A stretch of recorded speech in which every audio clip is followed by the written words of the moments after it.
أبلا بسم الله الرحمن الرحيم magacayga waa Dr. Mukhtaar Maxamed Mahad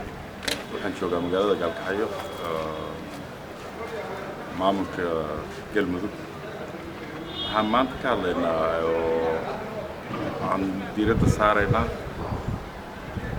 maamulka dalka Soomaaliya ka jira gaar ahaan hoggaanka ugu sarreeya iyo dowladda federaalka madaxdeedu sida qaabka ay u maamulayaan iyo dhaliilaha ay leeyihiin waxaan filayaa wax kasta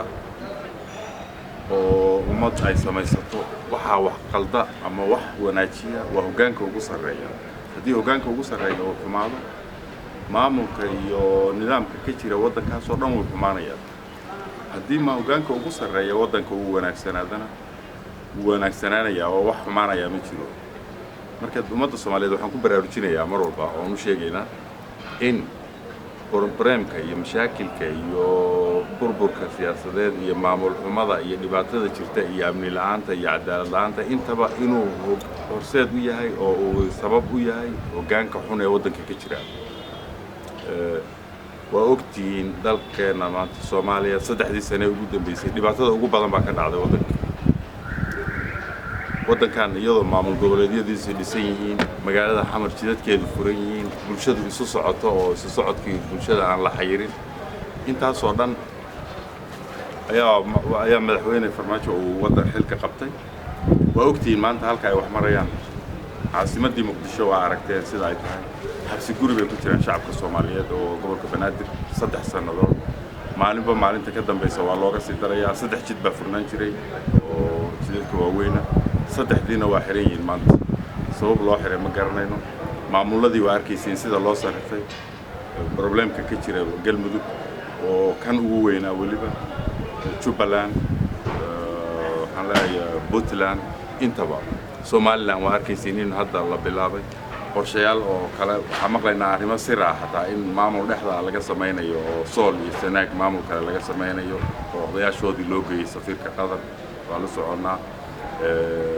maamul goboleed inay sameeyaan oo qarashaad lagu bixinayo burbur kale iyo colaad kale halka laga horiyo waxaan la soconaa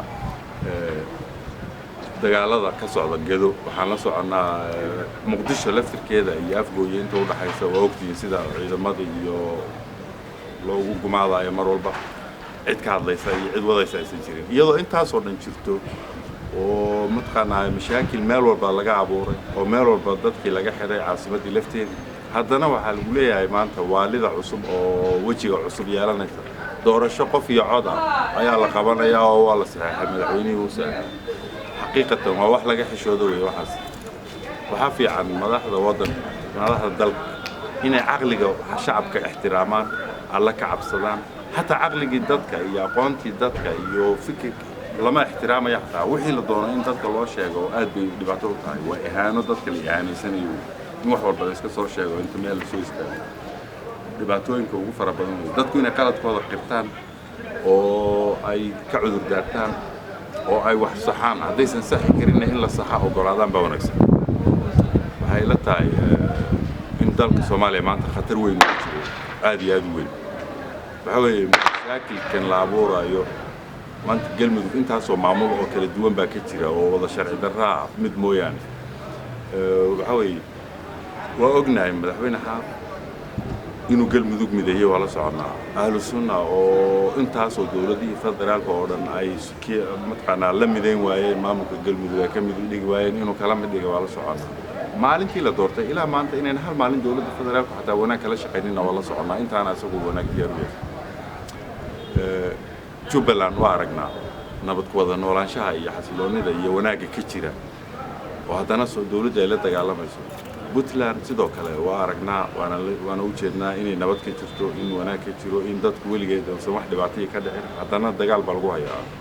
ma garan karno sababta maamul walba iyo nabad meel kastoo maamul ka jiro iyo meel walba nabad ka jirto sababta loola dagaalamayo wax garan karaa ma jiro ujeedada laga leeyahayna ma garanayno cidda wadana ma garanayno laakiin problemka oo dhan waxaan cadaynaynaa oo mar walba aan ognahay oo hubnaa problemka iyo mashaakilka ugu weyn wax walba oo xumaanaya oo sii xumaanaya oo arkayna inay wax walba sii burburayaan waxa sababta waa hoggaanka waddanka ugu sarreeya hoggaanka dalka ugu sarreeya haddii uu wanaagsanaado wax walba way wanaagsanaanayaan haddii uu xun yahayna wax walba way xumaanayaan dadka Soomaaliyeed markayaan hadal beena iyo waxaan jirin lagu marin habaabin waayahay mukhtaar aad baa maasatahay madaxweynaha jamhuuriyadda federaalka Soomaaliya haween way wuxuu saxiixay sharciga doorashooyinka dalka kula tahay dalkan in doorasho qof iyo cod ah inay ka dhici karto 2020 maya wax lagu qoslo weey waa riwaayad waxaa xasuustaa 2 sano iyo bar ka hor meelahaas ayaa waxaa barnaamij maamulka dowladda federaalka waxaan u bixiyay barnaamijka liidaa barnaamijka maaweelada carruurta wax la yiraahdo waa wax aad loogu qoslo waana wax naxdin leh qofkii wax garanaya uu ka naxo ma dhici karto inay doorasho qof iyo coda iyo wax u dhow midna kama dhici karo madaxweyne farmaajo kama soo bixi karo villa Soomaali madaxtooyada meel u gaari karo ma jiro cid kale oo meel kale gaari kartaa ma jirto balcad haddaan diyaarad loo soo raacin iyo joohar lama iman karo xaggee ka dhici kartaa doorashada qof iyo coda sharcigaas sharci baan saxiixnay baa leeyahay sharcigu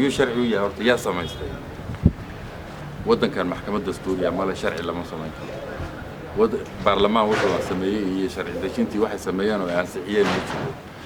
wuxuu noqonayaa sharcigaasi sharci shakhsiyadeed buu noqonayaa qof uu siduu doono ka yeelay ma noqon karo sharci dadku wada leeyahay iyo wax la wadaago oo tala wadaag ku dhisan iyo wadaroorgo midna ma noqon karo runtii wax laga xumaado weeye dadkan in wax walba ummadda Soomaaliyeed maanta la iskala soo aado oo wax walba loo sheego wax walba la soo hor istaago oo aan la ixtiraamin dadkii oo waxaan aqli gal lahayn iyo waxaan suurtagal lahayn dadku inay aqli leeyihiin inay aqoon leeyihiin ba in meesha laga saaro waxaa ku cadaynaya wax walba in la isaga sheegayo oo wax walba la soo hor istaagayo waxba lagala xishoonaynin oo waxba lagala khajrin waxaan ku talin lahaa aniga saraaxa oo tahayna saxa ma aha talo kaliya waa laga maarmaan dalka Soomaaliya maanta kama jirto dawlad dhexe oo tala wadaag lagu yahay oo wadar ogol ku dhisan kama jirto waxaa jira nidaam hal guri degan oo ay dad marorsadeen siday doonaan ka yeelaan waxay doonaan ka sameeyaan waxay doonaan ay ku sameeyaan awoodii dawladnimo iyo hantidii guud oo si sharci darro ah loogu adeegsanayo in dadkii lagu dhibaateeyo iyo maamuladii waddanka ka jiray taas ayaa meeshan ka jira maadaama ay sidaa tahay dadka Soomaaliyeed meel kasta oo joogaan waxaan soo jeedin lahaa dhammaan maamul goboleedyada aqoon-yahaniinta siyaasiyiinta kulli in kulan la iskugu yimaado dawlad loo dhan yahay oo dawladda la samaysto nidaamkan meesha ka jiro oo qofku leeyahayna la iska wax kamana fursan doonto aakhirka waad ogaan doontiin wax walba hadduu dhaco wax walba la sameeyo oo si walba loogu dulqaato kama fursan doonto in nidaam dawladda samaysto oo laga tala baxo dadka meesha maanta jooga